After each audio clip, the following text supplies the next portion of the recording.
So the top richest people in the world are not even born again. But this is what I'm saying. If you are born again, you want to follow God, and you want God to be the one to bless you, there is a process to getting God's kind of blessing. There is a process to getting that kind of blessing, and it includes that you will have to understand that there is a process in God. There's a process flow. And learning this thing. So what I'm saying is this. If there's any man, show me any man that God has truly blessed, not political money, not fraud, not Yahoo, blessed by God, God will have taken him through a process such that by the time he now blows or makes it, he will have so much money and yet he will not be proud.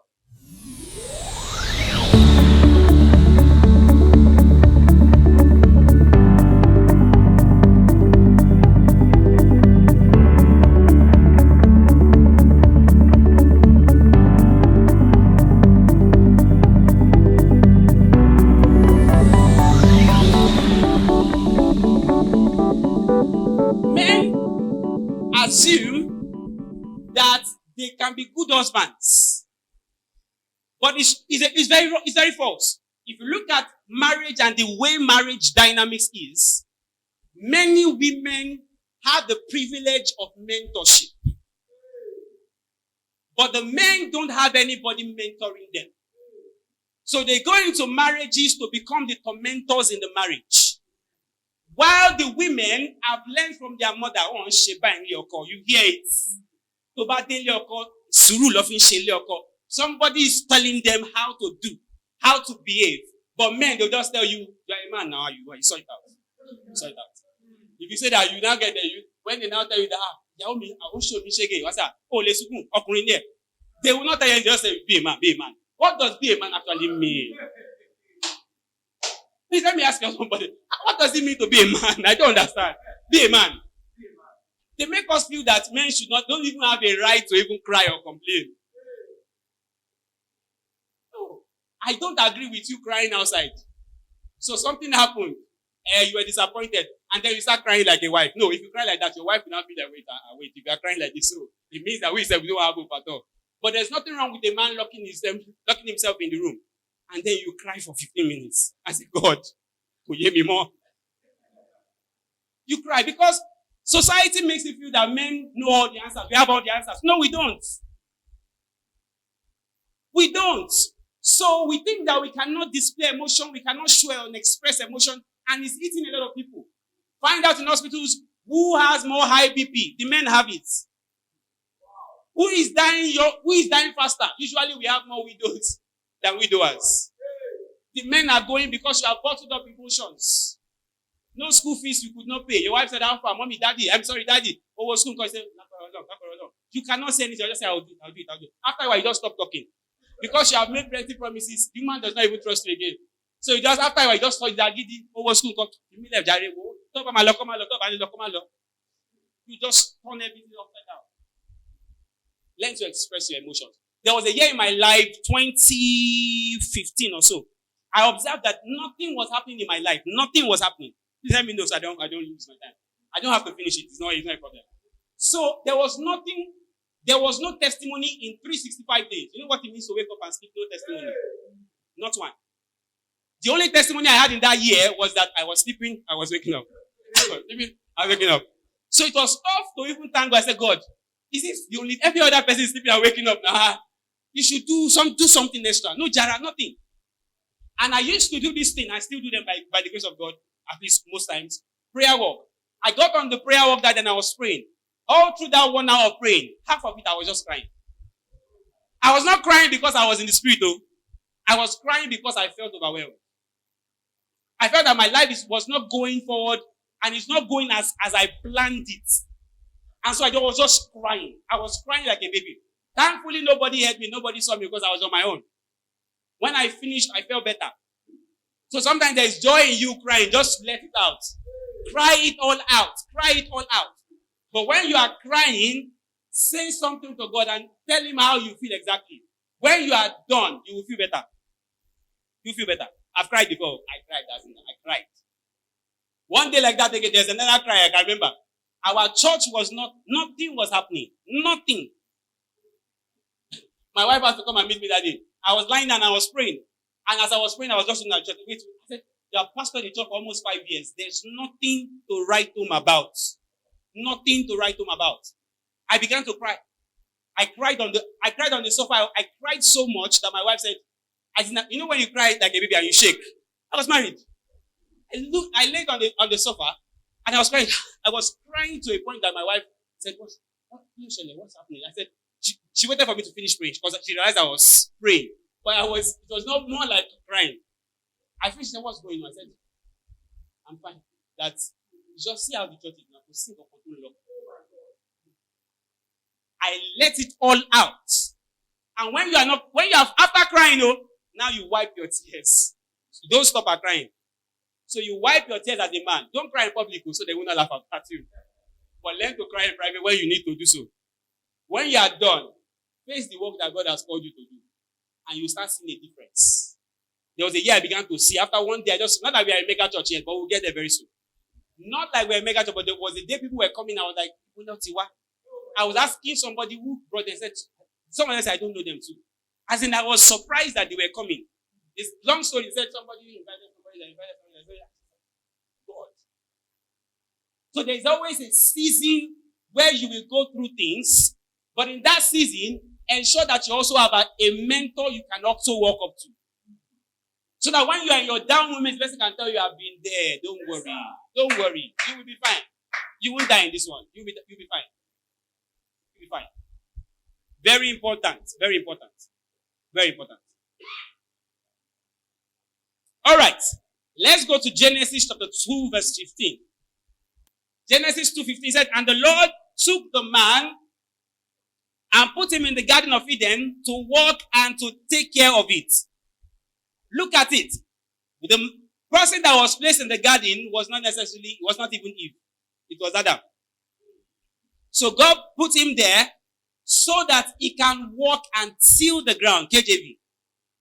There is a garden for everybody. So that's my third point. I've talked about something. I've talked about mentorship. There is a garden everyone has to locate. When you are in that garden, the chances of succeeding in life is higher.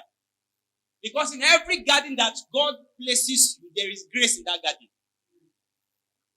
If you go elsewhere, you will suffer more than you should suffer. When you go elsewhere, if by happenstance you succeed, there will be no reward because you have labored in somebody else's place. Do you understand? So it's important that you find your own space and then you labor in your own garden. And that means every man, I'm not talking about pastor, I'm talking about every man under the sound of my voice, must get to a point in their life where they will ask God, so what is the next thing for me? When you find your next thing, you have found your garden. In that garden, there is grace. If it's your garden, you will find grace. Because what I also notice here is that when God placed Adam in that garden, he didn't give him cutlass. So how exactly was he cutting? How exactly was he weeding? It's called grace. Supernatural. Have you ever thought about it? He had a garden and he didn't have any farming implements. No lawnmower, no hoe, no cutlass, and I'm sure he did a good job. It's called grace. It's called grace. I'm glad I'm talking to you. Praise God. I came for you, sir. So, you have to find your own garden and then you stay with it. So, for some people, your garden is in Nigeria. You want to go to the UK. Japa is not for everybody. Japa is not for everybody. In our church 1 month ago, I prayed a very strong prayer. I've never prayed that before, but I felt led to pray it. I said that, there is nothing wrong in relocating, but you have to be sure that God wants you to relocate. So for some people, if I pray for you that you will jump or you relocate, it's a blessing. For some people, if I tell you you will relocate, it's the beginning of your problem. Because everybody's garden is situated differently. But when you stay in your own garden, there is nothing they will be doing in the UK or Canada that you will not be able to do where you are here. You will preach from here, you have your business from here, you will go for vacation, you will be tired. Have you realized something? Sorry, I'm not trying to condemn Some of you are, all of us have family members. Okay, so how many people have family members abroad? How many people? Almost every Nigerian has a family abroad. If you have been from Benin, almost every street has somebody. When I was in Benin, I realized that going outside, going to Italy, going to all those places was something everybody, they will tell you how many, I get 3 for UK. How many you get? They use it to contest. Exactly. It's a bragging right.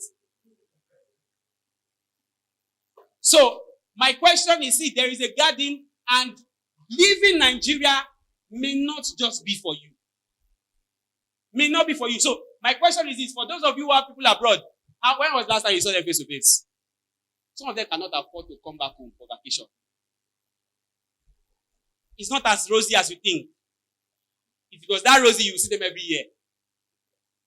Some people will tell you, I can't come. There's somebody I know, he said, okay, I came one last year, but flight tickets. Yeah, one not come play flight tickets. So you want to know in America, you can't come home. So how are you different from those of us who are here? So, but you know, there are some people who in Nigeria who all go to the London like they are going to VI. I know somebody, she has been to the US 3 times this year. The year is not over. 3 times. 3 times. 3 solid times. So maybe by the end of the year, we're talking about 7 times. Why does she need to go and sit there? She'll tell you, wait, it's cold. So I go to the US in summer and I rush back when it's winter. There are people like that. So it's not really about where you stay, it's about where your blessing is. Find your blessing. There are people in Nigeria who work in Nigeria and earn in dollars. So what's your problem? Where are you going? Where are you going? And they are not doing anything shady. Nothing shady. So find your garden and walk it. And one of the things you need to find in your garden is, God, what would you have me do? So that brings us to the question of your purpose in life. Every man, I believe every man, before you lead a family, you must find your purpose. So Dagba, you are 35.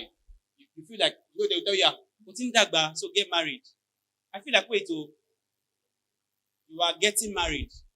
Getting married exactly to do what? Where are you leading her to? Where do you want to lead your family? You are looking for a life partner where you are not ready to go anywhere. So where is she going with you? Or you just want to marry because you can have license for sex? No. So I feel that this is the right order. Of course, ideal situation is not always the case. But in the ideal situation, when people get born again, if they get born again early, for instance, Pastor was asking that when you get born again, I got born again before 13. So that's why the privilege of starting early. And then my father got born again. Same year I got born again too. God opened my eyes. I saw that there was a problem in my family. So he lost his job. That's going to waste my time. Let me see if I can rush. So he lost his job. He was a banker. Lost his job. And then for no fault of his, they just roped him into a fraud and all that thing and all that. And then he went to court, took them to court, and then the case was not going away. That case lasted for 9 years. I didn't know God wanted to use that to pull him to himself so that he can see God, because he was just a yuppie man, drinking Gouda, having a nice time, taking care of the children and his family. And that's what some people want to live their life like. They want to just live like that. Have good money, take care of your family. But that's not what God is calling you to do. So me, I knew that there was a problem because they changed my school from a good school to not a so good school. I knew there was a problem. So as we were now going to church for the first time, as in seriously, I said, wait, there's a real problem. We didn't used to go to church before. So why are we now going to pray? I didn't know that my dad had gone to Babalawo. They had gone to different places, they had tried different things. It didn't work. So when they got to their final bus stop, which was Christ, me too, I now woke up and said, wait, there's a problem in this house. So they were not just born again. Me too, when they were saying, I give my life to Jesus Christ, me too, I said, I give my life. Things must change. And as he was reading theological books and I was reading those books. I was reading those. I had the privilege of being mentored by my father. That was my first pastor. I was reading. I will ask questions about the Holy Spirit. I will ask. You read. I will read. You read. I will read. I will ask questions. And so very, very important for us to know some of these things I'm talking about. So you need to locate your garden and walk it. Locate your garden and walk it. Everybody may not necessarily be in Nigeria. Every man should ask. At different phases, there are new instructions. So, for whatever level that you are in, you need to ask God for what is next on your assignment, so that you can follow that plan. If you follow that plan well, there is no way you can have a better yesterday. It's not possible. God does not dwell in the past. Every time you follow His new instruction for your life will never be the same. Never.